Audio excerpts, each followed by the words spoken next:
Hello বন্ধুরা, কিছু মানুষ তাদের দুঃসাহসিকতার কারণে পৃথিবীও জয় করে ফেলেছে, কিন্তু কিছু দুর্ভাগ্যবান মানুষ তাদের এই দুঃসাহসিকতার কারণে বিভিন্ন স্টান্ট করতে গিয়ে নিজের জীবন পর্যন্ত দিয়ে দিয়েছেন। আর আজ আমরা আপনাকে এমন কিছু স্টান্টের ব্যাপারে বলতে যাচ্ছি যার ফলাফল খুব একটা ভালো ছিল না। তো স্বাগতম আপনাকে মায়াজালের আরও একটি নতুন এপিসোডে। This video is sponsored by Speakler, which is one of the best application to learn English. উ ইয়ংনিং 26 বছর বয়সী এই যুবক আকাশচুম্বী সব বিল্ডিংয়ের উপরে চড়ে হারহিম করা সব স্টান্ট করত, এবং সেটাও কোনো সেফটি ইকুইপমেন্ট ছাড়াই। এবং খুবই কম সময়ের মধ্যে এই যুবক সোশ্যাল মিডিয়ায় 300-রও বেশি এমন ধরনের ভিডিও আপলোড করে ফেলেছিল, যেগুলোর কারণে তিনি খুব কম সময়েই পপুলার হয়ে ওঠেন।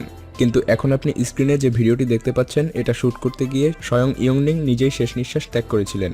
ভিডিওটিতে তিনি 62 তলা উঁচু একটি বিল্ডিংয়ের উপরে স্ট্যান্ড করছিলেন, যেখানে তিনি শুধুমাত্র হাতের আঙুলের উপরে বেস করে ছাদ থেকে নিচের দিকে ঝুলে পড়েন, এবং সেখান থেকে কোনো না কোনোভাবে তার আঙুল ফসকে যায় এবং ছাদ থেকে নিচে পড়ে যান।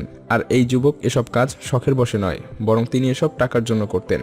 এবং তথ্য অনুসারে মৃত্যুর আগের এই স্টান্টটির জন্য ইয়ংনিংকে কিছু নাম না জানা মানুষ তাকে $15,000 অফার করেছিল, যা ইয়ংনিং তার নিজের বিবাহের জন্যই ব্যবহার করতে চেয়েছিলেন।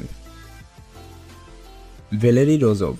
Russian base jumper Valery Rozov পৃথিবীর 7টি মহাদেশের সবথেকে উঁচু উঁচু স্থান থেকে জাম্প করে ইতিহাস রচনা করতে চেয়েছিলেন, এবং তিনি একরকম সফলই হয়ে গিয়েছিলেন বলা চলে।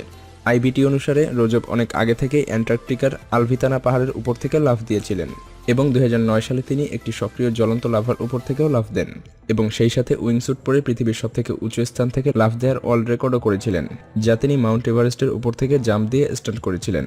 কিন্তু নেপাল থেকে একটি জাম্পের সময় তিনি সোজা পাহাড়ের সাথে গিয়ে আঘাতপ্রাপ্ত হন এবং স্পটেই মৃত্যুবরণ করেন।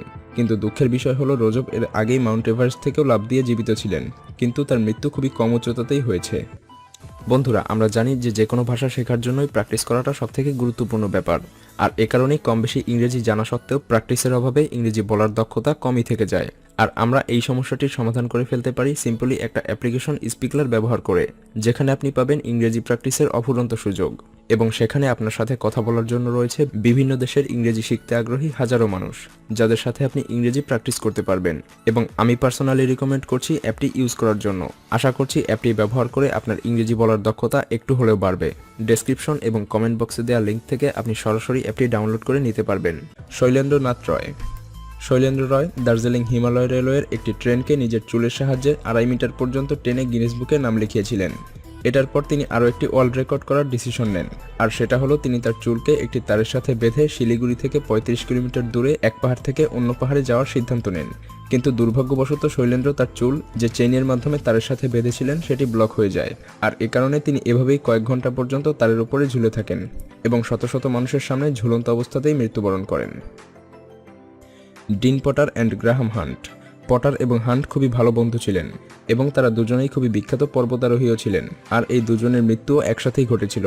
এই ঘটনা ইয়োসিমিটি ন্যাশনাল পার্কের মধ্যে ঘটে, যেখানে তারা একটি পার্কের ওপর থেকে উইংস্যুট পরে লাফ দেন এবং পাথরের সাথে গিয়ে আঘাতপ্রাপ্ত হন।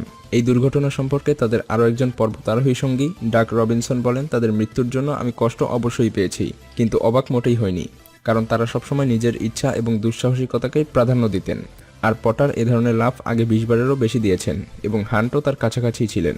আর এই ঘটনা থেকে এটাই প্রমাণিত হয় যে মৃত্যু অবতারিত হলে আপনার কোনো অভিজ্ঞতাই আপনাকে বাঁচাতে পারবে না। ভিডিওটি ভালো লাগলে লাইক করতে পারেন, এবং আপনি যদি এমনই রহস্য, রোমাঞ্চ, আনকমন আর ইন্টারেস্টিং ভিডিও দেখতে পছন্দ করে থাকেন, তবে মায়াজাল চ্যানেলটিকে এখনই সাবস্ক্রাইব করুন এবং পাশে রাখা বেল আইকনটি প্রেস করুন। তো দেখা হচ্ছে আগামী এপিসোডে, ততক্ষণ পর্যন্ত ভালো থাকবেন। ধন্যবাদ।